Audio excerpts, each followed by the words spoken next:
What we did is we posed the question, what if someone found this? What would they do? Okay. Where would they go with this information?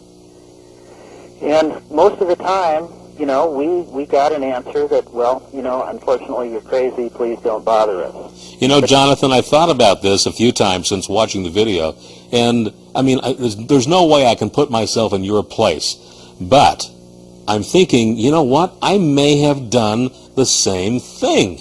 Well, you know, there is no school to learn what to do when the circumstances like this happened.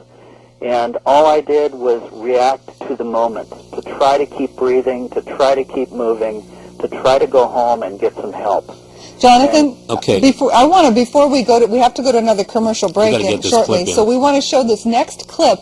Now we're going to show the clip where you have the creature in your living room or your kitchen floor, and unwrapping it, and you're measuring it and looking at it. Right. How many days after the event did this happen? That was 4 hours after I had gotten home. Okay, all right. Again, I'd gone to the freezer to tell myself this couldn't be true.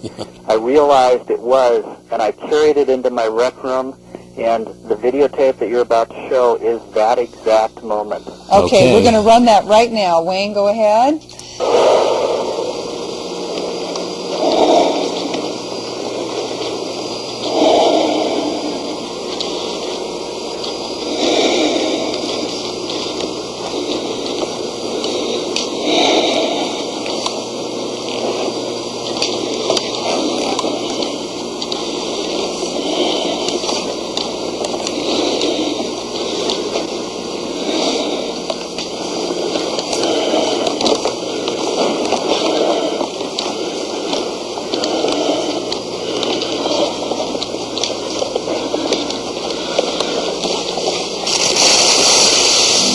I opened this up, and again I was very sick. I was still having many troubles breathing, but I needed to record this. I needed to record it for me, if for no one else, to make sure that I was seeing what I felt was in front of me, what the reality of this moment was.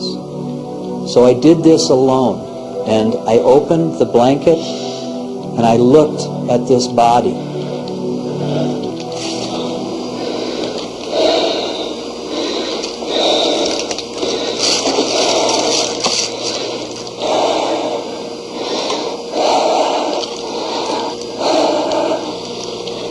I looked at its hands and its head. I looked at the wound that in fact I had inflicted by hitting this branch in the woods. I saw the blood.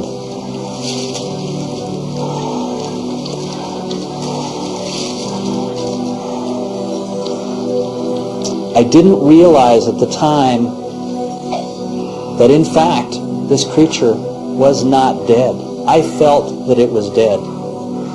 And only 3 days later did I realize that even in this video, in this moment, you could see signs of its eyes moving and its facial muscles moving. But because of my sickness, because of my fatigue, and maybe because I did not want to accept this reality, I did not see this eye movement at this time.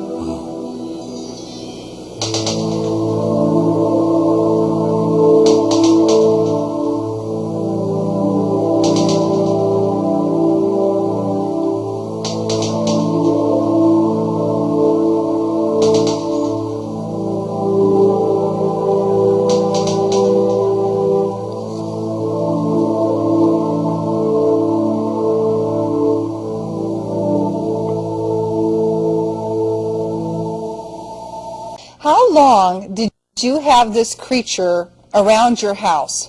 I had this creature in my house, in my possession for 9 days, where I was taking it out of the freezer, showing it to friends and colleagues that worked with me at the University of Washington Medical Center, and where we actually had the opportunity to take samples from the wound that I inflicted, the blood samples, the tissue samples of its skin, and also cranial material.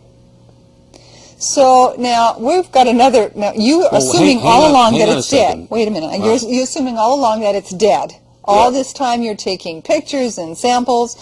When did you realize that It wasn't. Well, on the third day, I had plans to have someone come over to my house and look again at this creature, a professor from my university. And at the last minute, he called and canceled very abruptly, almost rudely. And I was a little bit upset, but hey, you know, what I was going through was upsetting enough. So I went back out to the garage where I had set up a table and some lights for him to look at the body, and I started putting this stuff away. And while I was doing this, I started to hear a noise that was coming from like underneath the freezer, and kind of a scratching sound. And I thought, well, maybe it's the compressor going out. And if this was true, I would have to find another place very quickly to put this because it would start decomposing. Well, for me to check this was simple, was to open the top of the freezer and look at the thermometer on the inside. And if the temperature was rising, obviously, it was breaking down. So, without thinking, I just went over, opened the lid, and at this moment, this creature sat up out of the middle of this thermal blanket and started screaming at me with this terrific energy that almost pushed me against the wall. All right, Jonathan, you, that's amazing. I mean, that just sends a shiver I have through. to tell the viewers, the screaming, we've been playing this now a few times in our house, and we have a small cat who really doesn't pay any attention to us most of the time. In fact, he doesn't pay attention to much of anything. However, when this scream went on TV last night, or a couple nights ago, he got all upset, and his back arched, and there he was. Yeah. Well, I'll tell you, that scream has been around the world, and it was tested in Japan by some sound engineers who proved that it was, in fact, a biological sound. I feel it. You said a few minutes ago that you had done some tissue samples. Now, did those tissue samples show anything, you know, of any consequence? Oh, and they are incredible. Again, you know, this case has a tremendous amount of evidence, as well as videotape and photographs.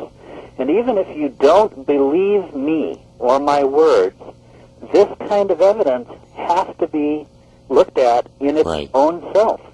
The tissue samples that we had, again, were from blood tissue and cranial matter tissue from the wound on his head. We did a pathology study case at the University of Washington Medical Center with the head pathologist who said no matter what he found, he would go public with this information. What we found is huge amounts of differences between human and animal.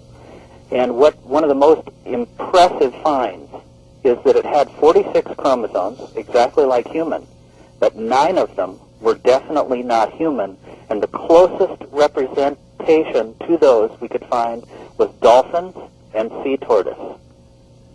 That means this creature was genetically engineered, most likely to work in our atmosphere.